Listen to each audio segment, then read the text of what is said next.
Are you comfy? Are you cozy? Let's begin.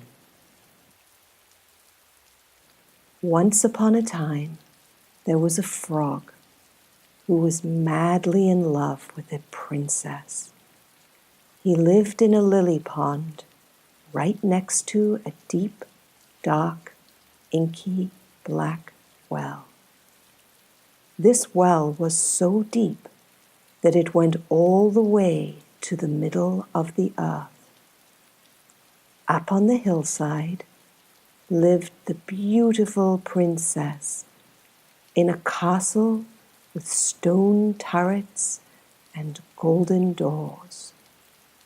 One day, the princess was playing with her very favorite golden ball. She threw it up in the air and caught it, threw it up in the air and caught it, threw it up in the air and caught it. La la la la la. Then she threw it up so very, very high, and it fell down, and then it rolled down, down, down the little hill until it came right to the edge of the well, where it paused for just an instant, and then it fell into the well with a great big splash. And then it sank down, down, down. The little princess peeked over the side of the well, and all she could see was a teeny, tiny, golden speck. The princess was so very sad. She took in a deep breath, and then she took in another deep breath, and then she burst into tears. The frog, who'd been taking an early morning nap, woke up with a start. Grrrbuck. He hopped off his lily pad and made his way to the princess. "Oh, princess, dear princess, but why do you cry? Your tears could melt a heart of stone." "Huh?" thought the princess. "A frog who sings? I've never heard of that before." She shrugged her shoulders. "Oh, frog, dear frog, you see, I was playing with my little golden ball. I threw it up in the air and caught it, and then it dropped, and it rolled down, down, down, right to the well, where it paused for just an instant, and then it fell into the well with a great big splash. And now it's gone." "Oh, princess, dear princess, please do not cry. You're turning my eardrums into pizza pie." Then he offered to go and get the ball for the princess. But first he said to her, "Dear princess, what will you give me if I go and find your ball for you?" "Well," said the princess, "I will give you all the gold and silver that you might wish for. I will give you pearls. Why, I will even give you the little gold crown that I wear on my head." "Ah, dear princess, I have no use for gold or silver or pearls. I certainly have no need for a crown. All I wish for is a playmate, a friend who might let me eat from her plate, drink from her cup, and perhaps even let me sleep next to her on her little bed.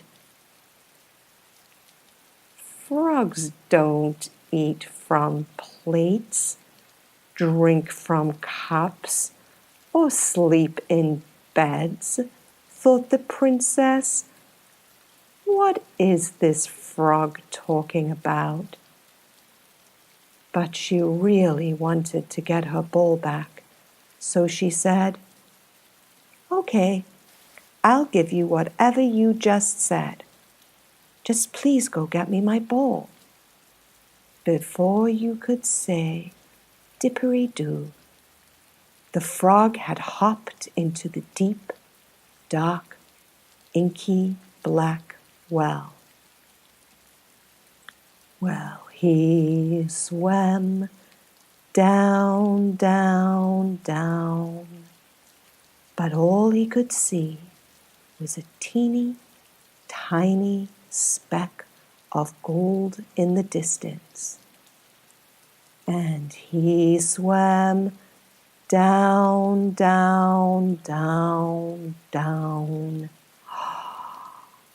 He quickly picked up the bowl in his mouth and swam back to the top of the well.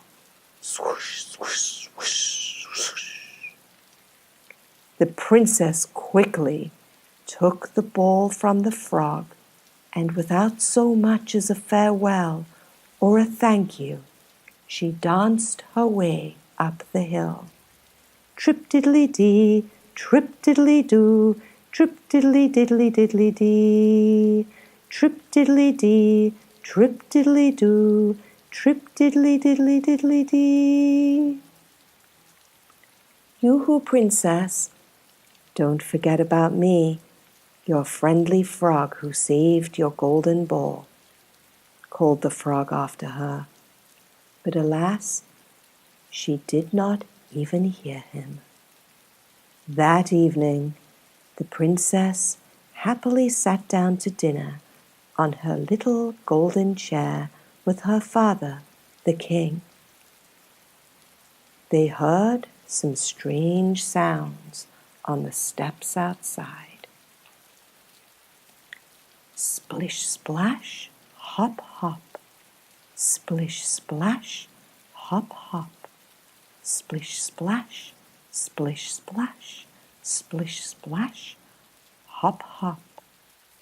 The princess and her father looked at each other with a very puzzled expression. "Dear daughter, could you go and check on that strange knocking at the castle doors?" said the king.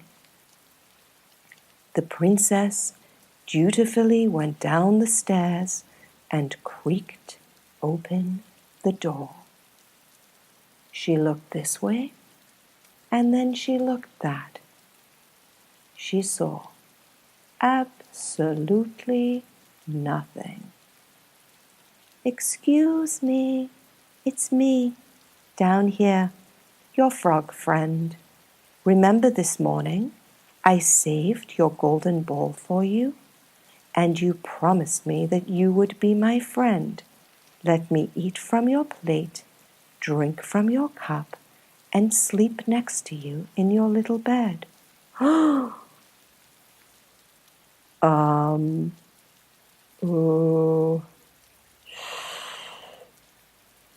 The princess closed the door quickly in the frog's face and ran up the stairs as fast as she could. She sat down, breathless, at the table. "Dear child, what did you see?" asked the king, alarmed at his daughter's face. "Dear child, what did you see?" asked the king, quite alarmed at his daughter's face. Was it a monster? Or perhaps a giant? No, Papa. It was an ugly, slimy frog. You see, This morning I was playing with my golden ball. I threw it up in the air and caught it. Then it dropped and fell into a deep, dark well. The frog said that he could get it for me as long as I would be his friend. Let him eat from my plate, drink from my cup, and even sleep in my little comfy, cozy bed. As though I was going to allow that. Her father fixed her with a stern stare. My dear child, you must never despise those who help you in your time of need, and you must always keep your promises. Please go down to the front door and let that frog in immediately. I don't think so, replied his daughter. But her father fixed her with a stern stare that she knew must be obeyed. The princess went to the door, and the frog hopped right up onto her hand. He was all wet and slimy, and the princess went, "Ew." She took him up the stairs and sat him on the very edge of her little golden chair. Tap, tap, tap, tap. "Excuse me, princess," said the frog. "Would you mind terribly picking me up and putting me on the crisp, clean linen tablecloth so that I may eat from your golden plate?" And the princess went, "Ew." But her father fixed her with a stern stare. So she picked up the frog and put him on the table, where he ate a little bit off her plate. "Excuse me, princess," said the frog, "but would you mind tilting over your golden cup just a little so that I may drink some of your water?" And the princess went, "Ew." But her father fixed her with a stern stare. So she tilted her cup, and the frog had a little sip of water.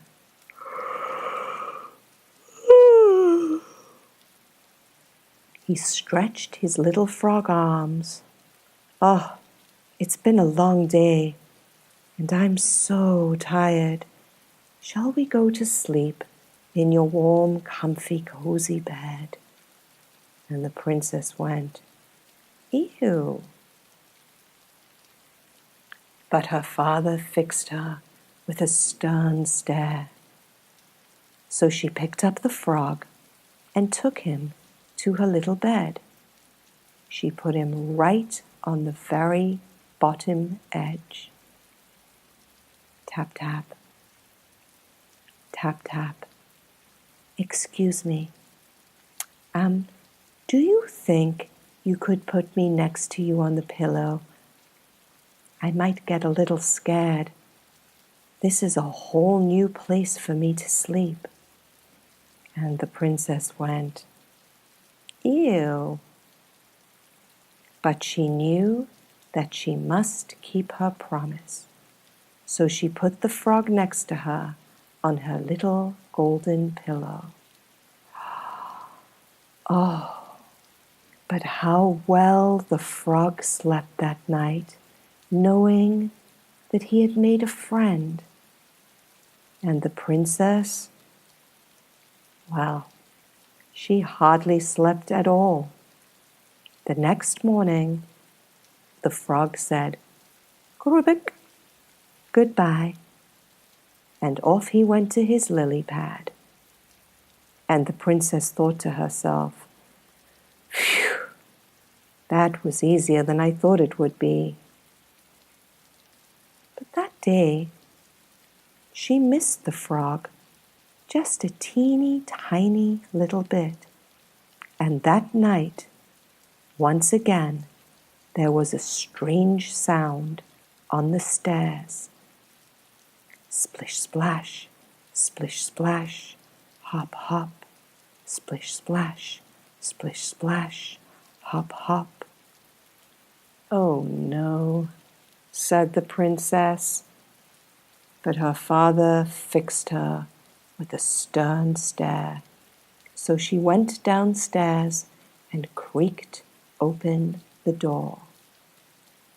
"Oh, princess, dear princess, I hope I'm not late to sleep in your bed and eat from your plate." And the princess thought to herself as she picked up the frog, "What a lovely song." Today, the frog did not feel nearly as slimy as yesterday. Indeed, she had a little giggle because he was tickly in her hand. When she went upstairs, she sat him next to her on the crisp white tablecloth and ordered from the kitchen, 5 big black flies, please. She had them laid out on a golden plate for her frog, and with his long tongue, he licked them all up. Then she put aside for him his very own little silver bowl with water in it, and he sipped just a little from it. And that night, when the frog slept next to her on her pillow, she did not move her head away, but was quite grateful for the company. And the next morning, when the frog was getting ready to go back and play on his lily pad for the day, she gave him a little kiss goodbye. And before he could leave, something very strange happened. The frog turned into a prince, and the princess said, "Oh my!" You see, a wicked witch had put an evil spell on the prince and turned him into a frog many, many years ago. And the only way for the spell to be broken was for a princess to show the frog some kindness.